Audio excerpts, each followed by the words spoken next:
प्रेम परिचय को पहचान बना देता है, वीराने को गुलिस्तान बना देता है। मैं आप बीती कह रहा हूं गैरों की नहीं, प्रेम इंसान को भगवान बना देता है। मारा हास्य प्रिय श्रोताओने कृष्णा ठाकरना प्रेम भर्या नमस्कार।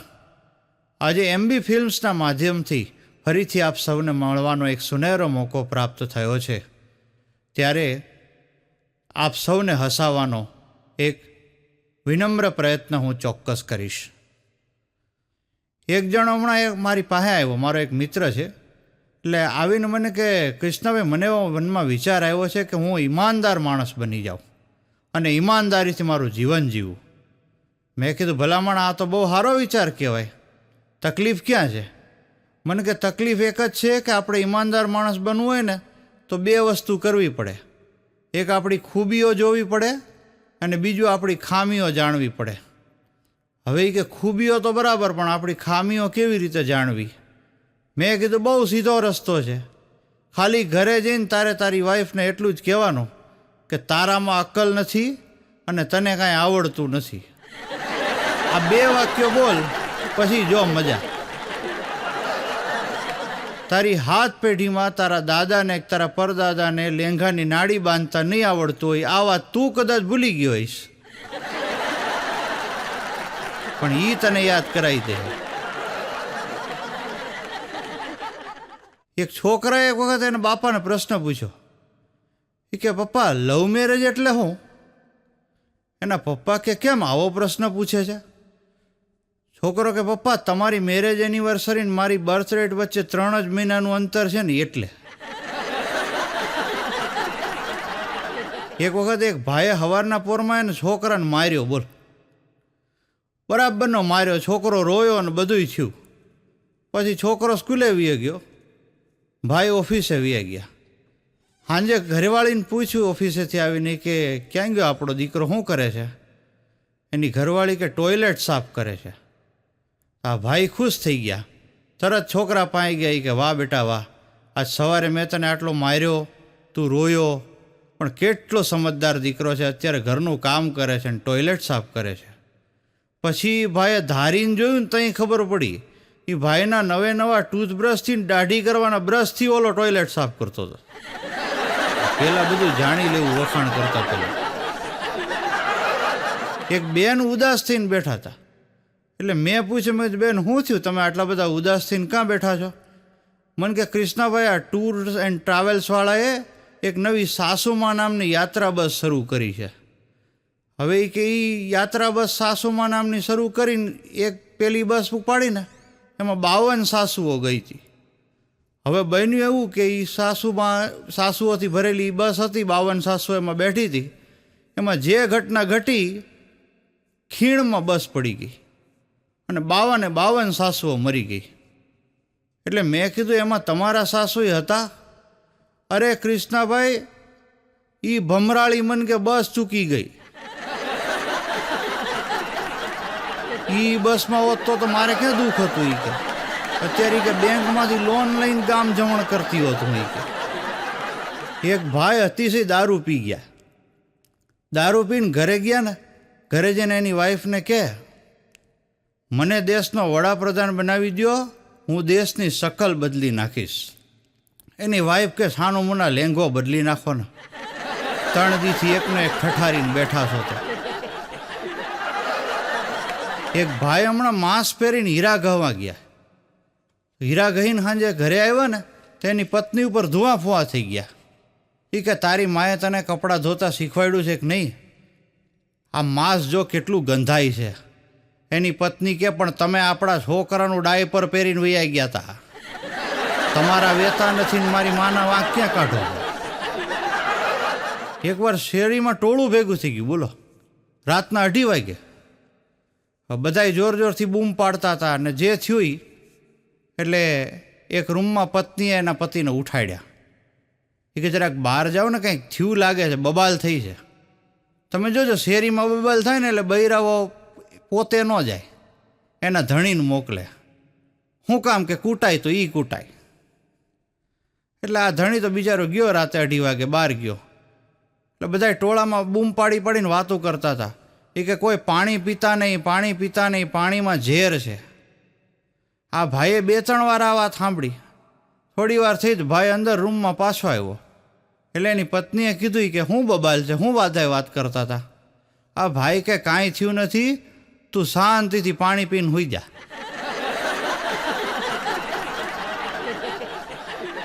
એક ભાઈ યોગ શીખવા ગયા, બોલો.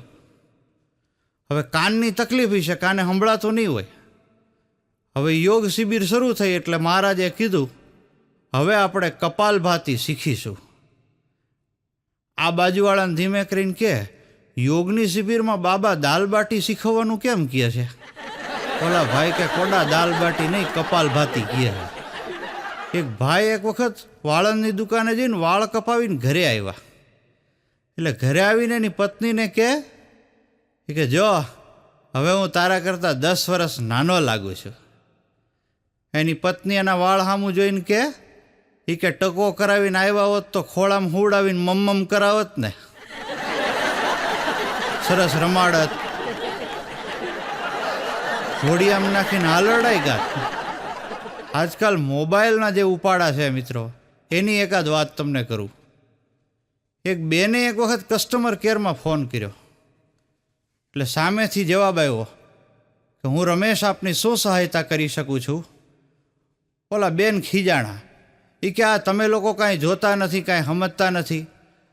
મારે મારા ભાઈને પૈસા મોકલવા છે, 3 કલાકથી નેટ આવતું નથી.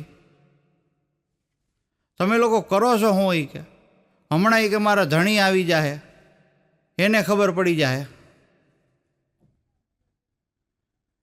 સામેથી જવાબ આવ્યો એ કે બેન તમારે એ કે કપડાં ધોવાના બાકી છે, વાસણ ઉટકવાના બાકી છે, રસોઈ કરવાની બાકી છે, આ બધું કરી લ્યો, ત્યાં નેટ આવી જાય. એટલે આ બેન કે પણ તમને આ બધી કેવી રીતે ખબર કે મારે આ બધા ઘરના કામ બાકી છે? ત્યારે સામેથી ખુલાસો થયો એ કે ગાંડી છેલ્લા રૂમમાંથી હું બોલું છું. હવે મને સમજાણું કે ઓલો 10,000ની ઉઘરાણી કરતો તો મારો હાળો 3 દીથી કેમ બંધ કર્યું. ભાઈ બહેનનું પ્લાનિંગ લાગે છે. એક શિક્ષિકા બેન હતા, રોજ સ્કૂલે અપડાઉન કરે. હવે રોજ સ્કૂલે અપડાઉન કરતા હોય એટલે બસના ડ્રાઈવર કંડક્ટર તો બધા ઓળખતા જ હોય. એક વખત બેન હાથમાં છોકરું લઈને ઊભા હતા રોડ ઉપર. એટલે સામેથી બસ આવી, બેને હાથ ઊંચો કર્યો. એટલે ડ્રાઈવર કંડક્ટર બધા ઓળખતા હતા એટલે એણે બસ ઊભી રાખી દીધી. એટલે પણ બેન બસમાં બેહે નહીં. એટલે ડ્રાઈવરે કીધું કે હાલો બેન આવું નથી? તો કે નારે ના, આજ તો સ્કૂલમાં રજા છે ને. કે તો હું કામ બસ ઊભી રાખી? એ કે આ મારું છોકરું ક્યારનું રડે છે, તમે જરાક તમારું મોઢું બતાવો ને એને. ડ્રાઈવર કે પણ મારા મોઢા બતાવવાથી છોકરું કેવી રીતે છાનું રહે? એ કે મેં એને હમણાં જ ધમકી દઈને કીધું છે કે છાનો રહી જાય, નહીંતર વાંદરા પાસે તને મૂકી આવીશ, ત્યાં તમારી બસ દેખાણી. મને એમ થયું ડ્રાઈવર ભાઈનું મોઢું એકવાર બતાવી દે ને તો છોકરાને વિશ્વાસ બેસી જાય કે મારી માં એમને ધમકી નથી દેતી. મારો એક મિત્ર છે, અતિ લોભિયો માણસ. એકવાર મારી પાસે આવ્યો, મને કે કૃષ્ણા લે આ 1100 રૂપિયા. એટલે મને વિચાર આવ્યો, મેં કીધું 1100 રૂપિયા મને શું કામ આપે છે ને એ વગર માંગ્યા? એટલે મેં કીધું મને શું કામ આપસ? મને કે કાલ રક્ષાબંધન છે ને તો ભાભીને કહેજે ને મને રાખડી બાંધવા આવે. અરે મેં કીધું ગાંડા તારું મગજ ક્યાં છે? મારા ક્યાં લગ્ન થયા છે? મેં કીધું હું તો કુંવારો છું. અને કદાચ મેં કીધું લગ્ન થયા હોય તો મારી વાઈફ, મેં કીધું મારા હાળાને એ બધાને રાખડી બાંધવા પિયર જાય, તને શું કામ રાખડી બાંધવા આવે? મને કે તને ખબર હોય તો મેં ઓલું ભાડે મકાન નથી રાખ્યું? મેં કીધું હા. મને કે એ મકાન માલિક છે ને કે બહુ ધાર્મિક માણસ છે. હવે આપણે રહ્યા કે શોખીન માણસ. રોજ કે મારી નવી નવી ગર્લફ્રેન્ડ મળવા આવે છે અને રોજ જાય ને પછી દાદા પૂછે છે કે આ કોણ હતું? હવે રોજ કે હું અલગ અલગ બહાના કાઢું છું કે આ મારા કાકાની દીકરી હતી, આ મારા મામાની દીકરી હતી, આ મારા માસીની દીકરી હતી, આ મારા ફૈબાની દીકરી હતી. રોજ કે આવા બહાના કાઢું છું ને આજે દાદાએ કીધું કે કાલે રક્ષાબંધન છે, જો આ બધીમાંથી એકેય ડોકાણી નહીં તો નવું ઘર ગોતી લેજે. એટલે મને એમ થયું કે તારા વાઈફને કહું જો આવીને રાખડી બાંધી જાય ને તો દાદાને વિશ્વાસ બે ખાય, કોઈક બેન તો છે. એક વખત લગ્નની વિધિ ચાલતી હતી. હવે બન્યું એવું કે 1.5 થી 2 કલાક સુધી વિધિ હાલી, પણ કન્યા ઉપર જોવે જ નહીં. બોલો. એટલે એક ડોશી બોલ્યા કે ખરેખર કન્યા બહુ સંસ્કારી છે હો. આજે એ કંઈ એકવાર નજર માંડીને એના ઘરવાળા સામે જોતી નથી. ત્યાં કોક બોલ્યું એ કે કાંઈ સંસ્કારી નથી, એ વોટ્સઅપમાં ડાચું ઘાલીને બેઠી છે, બધી વિધિના ફોટા મૂકીને વાહ લૂંટવાનો પ્રયત્ન કરે છે. એક બેનને એવી શંકા ગઈ કે એના ધણી કોક બીજી સ્ત્રી હારે પિક્ચર જોવા થિયેટરમાં ગયા છે. એટલે આ બેન તો પહોંચી ગયા સીધા થિયેટરમાં. થિયેટરમાં જઈને માલિકનો ઉધડો લીધો. એ કે ગમે એ થાય તમે જાહેરાત કરો, મને પૂરેપૂરો વિશ્વાસ છે કે મારા પતિ કોઈક બીજી સ્ત્રી હારે થિયેટરમાં બેઠા છે. માલિકે જાહેરાત કરી કે ભાઈ એક બેન આવ્યા છે અને એનો હઠાગ્રહ એવો છે કે એમના પતિ આ જ થિયેટરમાં મોજૂદ છે કોઈક બીજી સ્ત્રી સાથે, જે હોય તાત્કાલિક બહાર નીકળી જાજો. સાહેબ 5 મિનિટમાં ચકલા થિયેટરમાં મંડ્યા ફરકવા. બોલો. આખું થિયેટર ખાલી થઈ ગયું. આવા ઘરા માણસો અત્યારે થઈ ગયા. બોલો. હું એકવાર કાપડ માર્કેટમાં ગયો ને તો મને એમ થયું કે મારી ગર્લફ્રેન્ડ માટે કંઈક સરસ ગિફ્ટ લઉં. તો મેં 5000ની સાડી લીધી. મારી ગર્લફ્રેન્ડને મળ્યો, 5000ની સાડી મેં એને દીધી, બધું બરાબર હતું. બીજે દી મેં એને પૂછ્યું, મેં કીધું કેવી લાગી સાડી, ગમી? એટલે મને કે કેટલાની હતી સાડી? સાડી 5000ની હતી, પણ મેં મનમાં વિચાર કર્યો કે જો હું આને 5000 રૂપિયા કહીશ તો બિચારી જીવ બાળશે, એટલે મેં ખોટું કીધું. મેં કીધું 500 રૂપિયાની હતી. મન કે તને ખૂબ ખૂબ મુબારકબાદ. મેં કેવી રીતે? મન કે એ સાડી હું સાડીની દુકાનમાં જઈને આજે 1000 રૂપિયામાં વેચી આવી. હાલ મન કે આપણે પાર્ટી કરવા હોટલમાં જાય. એક જમાઈ એક વખત હારે ગયા, ત્યાં 20 દિવસ રોકાણા. બોલો. એટલે સાસુ થોડાક કંટાળ્યા. એટલે એણે ધીમે રહીને જમાઈને કીધું કે હું જમાઈ રાજ, હવે કામ ધંધો બંધ કરવાની તૈયારી લાગે છે. તો કે કેમ? એ કે આ 20 દિવસથી તમે આવ્યા છો, કાંઈ ધંધાની ચિંતા નથી થતી તમને? એટલે જમાઈ કે કેમ? તમારી સુપુત્રી 20 વર્ષથી મારે ત્યાં રહે છે, મેં કોઈ દી કીધું? આવું કે પણ એ તો પરણીને આવી છે ને. તો આ કે હું ક્યાં ત્યાં ચોરી કરીને કે મર્ડર કરીને આવ્યો છું. એક છોકરો એક વખત એના પપ્પાને ગળે વળગી ગયો. બોલો. એવો જોરથી ભેટ્યો કે પપ્પાને ગુંગળામણ મંડી થવા. એટલે એના પપ્પા કે લે આ શું કરેશ તું? છોકરો કે પપ્પા હમણાં જ તો તમે કીધું કે મારું છે એ બધું તારું જ છે. એક વખત એક બેન એના પતિમાં તો ટિફિન બનાવતા હતા. હવે પતિ તો ટિફિન લઈને વયા ગયા ઓફિસે. 2-2:30 વાગે રિસેસ ટાઈમે ઓલા બેને ફોન કર્યો. એ કે શું જમવાની મજા આવી ને? એના પતિ કે હા જમવાની તો મજા આવી, પણ બોલ 100% તે ઇલેક્ટ્રિક સગડામાં ટિફિન બનાવ્યું છે. ઓલા બેન કે તમારી વાત સાચી હોય, કે તમને ખબર કેવી રીતે પડી? એ કે ખાતા ખાતા જીભમાં ઝટકા આવતા હતા. બોલ. અને એ નક્કી વાત છે કે ટિફિન બનાવવામાં આજે મમ્મીજીએ તને મદદ કરી છે. મમ્મીજી એટલે ભાઈના સાસુ. કે બોલે એમણે 100% તને મદદ કરી છે. આ બેન કે એ વાત તમારી સાચી, એ તમને કેવી રીતે ખબર પડી?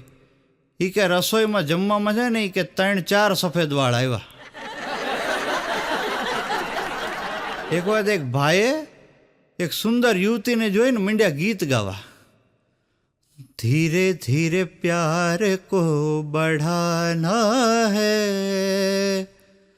हद से गुजर जाना है. આ ગીત ગાયું તો ઓલી યુવતી કે નક્કી તું બોલ ટ્રેનનો ડ્રાઈવર લાગસ. બોલો ભાઈ કે હા સાચી વાત, તમને કેવી રીતે ખબર પડી? ત્યારે ઓલા બેને ખુલાસો કરી કે મૂર્ખા તારી નોકરી તારા મગજમાં ઘરી ગઈ છે. અત્યારે લોકો પ્રેમની શરૂઆત ચાંદ પર પહોંચવાથી કરે છે. એક ભાઈના ઘરે દીકરાનો જન્મ થયો. તો બેઠો બેઠો રોતો તો બોલો. એટલે મેં કીધું ભલામણ લોકો કેવી કેવી માનતાઓ કરે છે તો એના દીકરા જન્મે છે અને તને સફેદ દૂધ જેવો દીકરો ભગવાને આપ્યો છે ને તું રોવા બેઠો? ભલામણ આનંદ કર. મને કે દુઃખ એ વાતનું છે કે મેં બધાને આખા ગામમાં જેને જેને દીકરા આવ્યા બધાને મેં જબલા દીધા અને મારો વારો આવ્યો ત્યારે જ સરકારે પ્રતિબંધ મૂક્યો જબલા ઉપર. પછી મેં કીધું કોડાઈ પ્લાસ્ટિકના જબલા ઉપર, આ જબલા ઉપર નહીં. એક વાત મને મારો મિત્ર પૂછતો હતો, બોલો, મને કે કૃષ્ણા સર્જિકલ સ્ટ્રાઇક ઘરમાં થાય?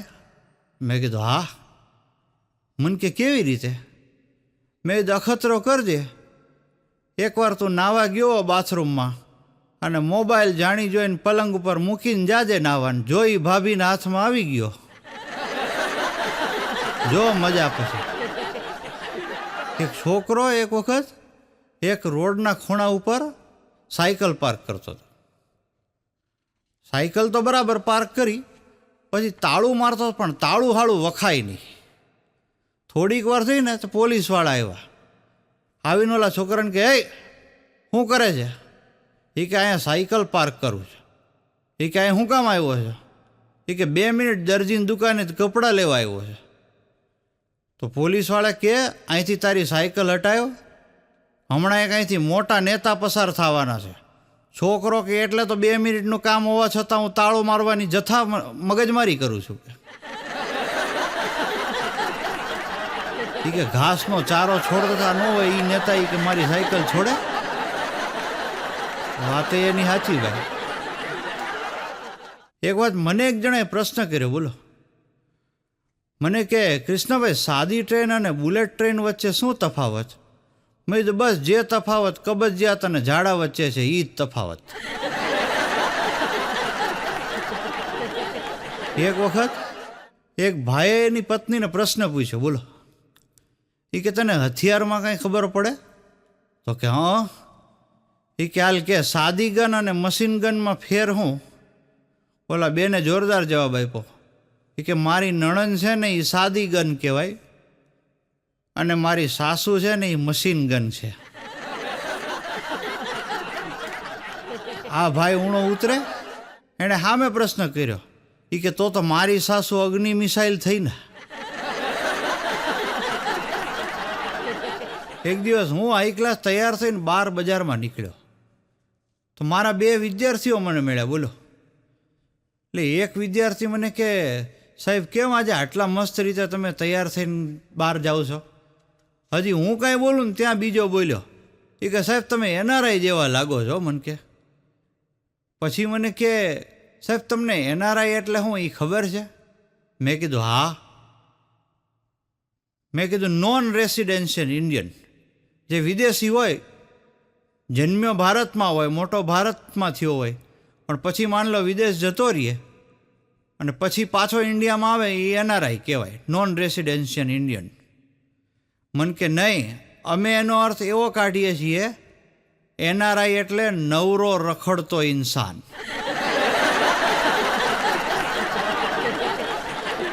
અંગ્રેજી જાણતા હો ને મિત્રો તો જ અંગ્રેજી બોલવું. દરેક ભાષાની કંઈક ને કંઈક વિશેષતા હોય છે. અંગ્રેજીનો વિરોધ નથી, પણ ક્યારેક મિસઅન્ડરસ્ટેન્ડિંગ થઈ જાય. એનો એક દાખલો આપું તમને. હું એક જગ્યાએ શાંતિથી ઊભો હતો, બોલો, તો એક 80 વર્ષના ડોહીમાં મારી પાસે આવ્યા. આવીને મને કે કિસમી. હું તો હજળબમ થઈ ગયો. 2 મિનિટ કાંઈ બોલી ન હોય ગયું તો. પછી મેં કીધું બા તમારી ઉંમરનો ખ્યાલ કરો, તમારે 80 વર્ષ થયા અને મેં કીધું તમે મારી પાસે આવીને કહો છો કિસમી. ત્યાં એનો છોકરો દોડીને આવ્યો. મને કે ભાઈ એમ કહેવા માગે છે એક્સક્યુઝ મી. મેં કીધું પણ તઈ મેં કીધું શાંતિથી એમ કહી દીધું હોત તો આના કરતા બટા જરાક આગો જાને. એમાં હું વાંધો હતો મેં કીધું. પણ આજની ડોહીઓને મેં કીધું મોઢામાં ફર્નિચર ન હોય, ચહેરા ઉપર મણે કરચલીઓ થઈ ગઈ હોય, પણ પોઝિશનમાં પંચર ન પડવું જોઈએ. તમે જોઈ શકો છો મિત્રો કે હું આંખે જોઈ નથી શકતો, એટલે હું ક્યાંય બહાર જાઉં ને એટલે મારા હાથમાં લાકડી હોય. હું એક વખત એક ભાઈને ઘરે બેસવા ગયો, એટલે ઠીક છે કલાક દોઢ કલાક જેવું બેઠો, પછી હું તૈયારી કરતો તો મારા ઘરે આવવાની. એટલે એ ભાઈએ વિવેક ખાતર કીધું ખરું કે ભાઈ બસ જવું છે. એટલે મેં કીધું હા હવે નીકળું ને. મન કે તો હા તો ચોક્કસ દંડી બંડી ખોલો, મન કે લ્યો. ઘણા લોકો એવા હોય ને મિત્રો, એને કાંઈ ખબર પડતી ન હોય. પોસ્ટ ઓફિસમાં જાય તો ન્યા ફોર્મ ભરતા ન આવડે, બેંકમાં જાય તો ન્યા ફોર્મ ભરતા ન આવડે, એડમિશન લેવા જાય ન્યા ફોર્મ ભરતા ન આવડે. મારો એક મિત્ર છે, આ એકવાર આવીને મને કહે કૃષ્ણાભાઈ રજિસ્ટર રેડીનું પોસ્ટ ઓફિસમાં ફોર્મ કેવી રીતે ભરાય? અને વોટ્સઅપમાં મેં જોયું તો એણે સ્ટેટસ રાખ્યું હતું ઘટે તો જિંદગી ઘટે. મેં કીધું કપાતર તારા મગજમાં અક્કલ ઘટે છે.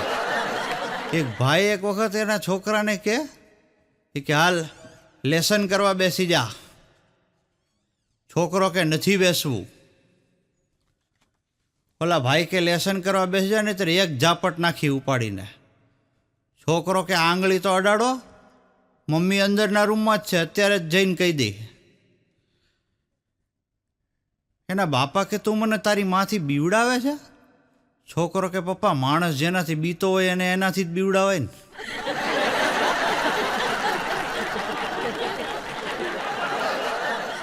એક વખત હોસ્પિટલમાં 2 ગાંડાઓને દાખલ કરવામાં આવ્યા.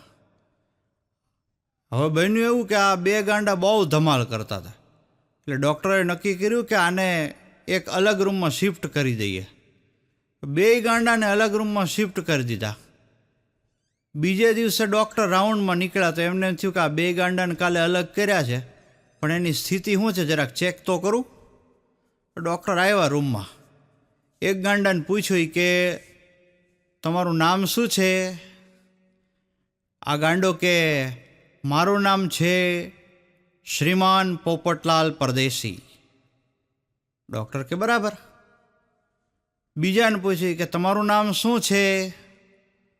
બોલો કે મારું નામ છે શ્રીમતી પોપટલાલ પરદેશી. ડૉક્ટરને 3 દી તાવ આવ્યો કે આનું કરવું તો શું કરવું. એક વખત મેં એક ભાઈને પ્રશ્ન પૂછ્યો. મેં કીધું ભાઈ હું પરણેલો નથી એટલે તમને પૂછવા માગું છું, ગાડી અને લાડી એમાં સામ્યતા અને તફાવત જણાવો. મને કે જો ગાડી નવી નવી હોય ને ત્યારે બહુ ગમે,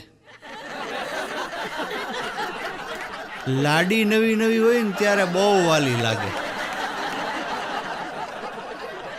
મેં કીધું બીજું? મને કે ગાડીના હપ્તા ભરવા પડે અને લાડીને દર મહિને દેવા પડે. મેં કીધું બરાબર. મેં તો કાંઈ ફેર ખરો? મન કે હા. મેં કીધું શું ફેર? મન કે ગાડીના હપ્તાનો અંત આવે, આ તો મરે ત્યાં સુધી એને દેવા પડે. બીજું હપ્તા ન ભરો તો વધીને ગાડી તમારી જપ્ત થઈ જાય. આને 2 મહિના ન દ્યો ત્યાં તો મંડે પિયર ફોન જવાનું, મંડે આંખમાંથી પીલુડા પાડવાનું, અને એમાં હાવ દેવાનું બંધ કરો ને તો તમારું બધું જપ્ત થઈ જાય. એમાંય જો 498 કરે તો તમે જપ્ત થઈ જાય. એક ભાઈ રોજ સવારે મંદિર જાય, રોજ ભગવાનને પ્રાર્થના કરે, રોજ આશીર્વાદ માગે, રોજ કંઈક કંઈક નવું નવું માગે. એક વખત ભગવાનના મંદિરે સવારમાં ગયા ને તો ભગવાન ઊંધા ફરીને બેઠા હતા. બોલો, હા, પીઠનો ભાગ આગળ, મોઢું ઓલી બાજુ. એટલે આણે પૂછ્યું કે ભગવાન કેમ તમે આવી રીતે બેઠા છો આજે? ભગવાન કે હાળા તું રોજ સવારે અહીંયા ધોઈડ્યો આવ્યો છો, તારા કપડામાં ઠેકાણા હોતા નથી, દાંત તારા પીળા પીળા દેખાય એટલે તે બ્રશ કર્યું હોતું નથી. આવી રીતે તું મને મળવા આવ્યો છો, આમાં હું ક્યાંથી તને આશીર્વાદ આપું? આ કે પણ ભગવાન હું ઉઠીને તમારું મોઢું જોઉં ને તો મારો દિવસ બહુ સારો જાય. ભગવાન કે પણ ગંધારા મારો બગડી જાય એનું હું? એક ભાઈ સવારમાં વોકિંગ કરવા ગયા. બોલો, હવે વોકિંગ કરવા ગયા મેં તો બન્યું એવું કે રસ્તામાં એને એક બીજા ભાઈ મળ્યા. હવે એ ભાઈ બીજા મળ્યા ને એણે શરૂ કર્યું. એ કે ભાઈ જો તમે મરી જાઓ ને તો મારી પાસે કે એવી સ્કીમ છે વીમાની કે તમારા વાઈફને 20 લાખ રૂપિયા મળે. આ ભાઈ કે મેં ક્યાં તારું કંઈ બગાડ્યું છે, તું હવારમાં મારા મરવાની વાત કરસ, જવા દે અહીંથી. ઓલા ભાઈ કે ખાલી એક વાત તો સાંભળો, એ કે જો તમારા પત્ની ગુજરી જાય ને તો તમને 30 લાખ મળે એવી જોગવાઈ છે આ સ્કીમમાં. આ ભાઈ કે ભલામણ તું મારો દિવસ નહીં મારી જિંદગી સુધારવાની વાત કરસ, બોલ બોલ કે શું સ્કીમ છે મને સમજાવી દે, અત્યારે ને અત્યારે પેલું પ્રીમિયમ પેટીએમ કરી દઉં તને. કેવા ગળે આવી ગયા છે વિચાર કરો. મને એક છોકરો એકવાર બહુ પરેશાન કરતો હતો, મેં ઉપાડીને 2 લાફા વળગાડ્યા. હવે આજકાલના છોકરાઓ તો બહુ વીઆઈપી રહ્યા, કાંઈ કહેવાય નહીં. છોકરો રોતો રોતો ઘરે ગયો ને એની મમ્મીને ફરિયાદ કરી મારી. એની મમ્મી તરત આવ્યા મારી પાસે, મને કે કૃષ્ણાભાઈ તમે મારા છોકરાને માર્યો? મેં કીધું બીજી બધી વાત મૂકો, પહેલાં તો એ કે આ છોકરો તમારો છે? મને કે હા. મેં કીધું તમારી ઉંમર જોઈને લાગતું નથી કે આ તમારો હોય. પછી બેનને અહેસાસ થયો કે આ તો દુખતી નસ ઉપર હાથીનો પગ. પછી એ બેને એના છોકરાને 2 વળગાડી કે કૃષ્ણાભાઈ કોઈ દી વાંક વગર મારે જ નહીં, હાલ ઘર ભેગી ન થાકે. એક ભાઈ એક વખત એના મોટી ઉંમરના એના પપ્પા હશે તેને લઈને હોસ્પિટલમાં ગયા. હવે બન્યું એવું કે ત્યાં જઈને ડૉક્ટરે ચેક કરીને કીધું કે ભાઈ દાદામાં કાંઈ હવે છે નહીં, ભગવાનને પ્રાર્થના કરો કે હવે એ જે યોનિમાં જાય ત્યાં ખૂબ સુખી થાય. આ છોકરો કે સાહેબ ખિસ્સામાંય કાંઈ નથી, તમે ભગવાનને પ્રાર્થના કરો કે હવે જે નવો પેશન્ટ આવે એ દાનવીર આવે અને ધનિક આવે. એક માજી બહુ રોતા હતા બોલો. એટલે મેં જઈને વિવેક ખાતર પૂછ્યું, મેં કીધું માજી શું થયું, તમે શું કામ આટલા બધા રડો છો? મને કે કૃષ્ણાભાઈ જોવા નહીં કે આ ડોહો આટલી ઉંમરે કોકના પ્રેમમાં પડ્યો. એટલે મેં કીધું પણ તમને એવું કેમ લાગે છે કે મારા દાદા આટલી ઉંમરે પ્રેમમાં પડ્યા? મને કે એના ખિસ્સામાંથી નેઇલ પોલિશ નીકળી. એટલે હું દાદાને વઢ્યો, મેં કીધું દાદા આ ઉંમરે તમને આ ધંધા કરતાં શરમ ન આવી જોઈએ. મેં કીધું મારા બાન રોવડાવો તમે.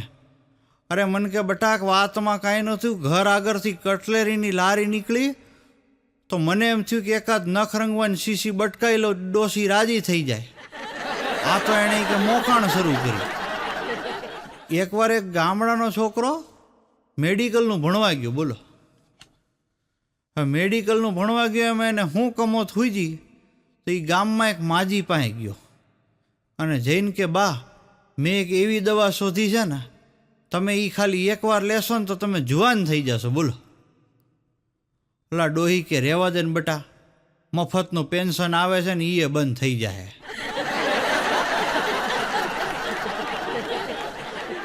એક ભાઈએ એની છોકરીની સગાઈ ગોઠવી, બધાય સગા સંબંધીઓને તેડાવ્યા. તમે જોજો દરેક ગામમાં અને દરેક સમાજમાં કોક તો અકોણું હોય જ. એટલે બધાય સગા સંબંધીને તેડાવ્યા સગાઈમાં, એક રામલાને ન તેડાવ્યો. એટલે બધાએ કીધું કે ભાઈ આ રામલાને એક આમંત્રણ આપી દે,